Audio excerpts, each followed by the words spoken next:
Epicenter, I mean, he is a wonderful, wonderful stallion prospect. A son of Not This Time, who needs no introduction, who's a son of Giant's Causeway, who stood here for so long and was a three-time champion sire.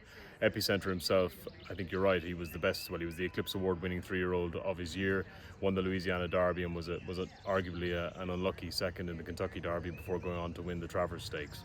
A horse with a huge amount of credentials, a beautiful looking horse, very well bred. And produced by Westwind Farm down in Bowling Green, Kentucky. But a horse who showed tremendous heart to recover from his injury in the Breeders' Cup Classic. I think it's no secret that Joel Rosario did a stellar job in pulling Epicenter up when he got hurt on the backstretch of the Breeders' Cup Classic here at Keeneland. The horse went through 2 surgeries, and we must give a huge amount of praise to all the vets at Rood and Riddle and to Becky Maker, who rehabbed him before he got here to Ashford Stud.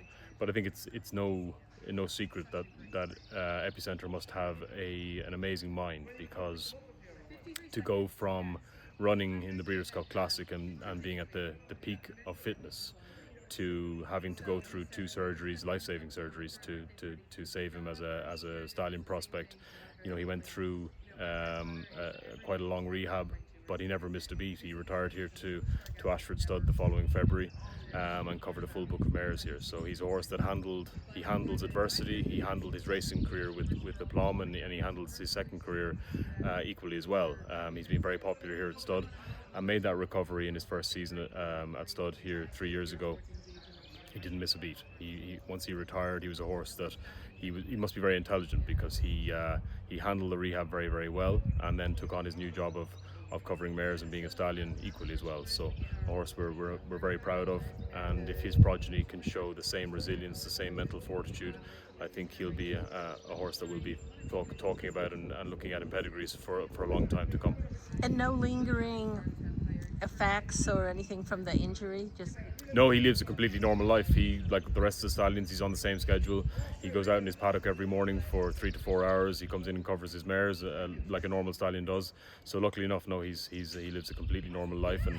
And if you didn't know he'd been operated on, you would have no idea about it. What was it particularly about Epicenter that made him attractive stallion prospect for you all? I mean, we like to think that, and we like to say that the 3 things that make a stallion: you've got the pedigree, the performance on the racetrack, and their physique. And he has all 3. He's a beautiful son of Not This Time.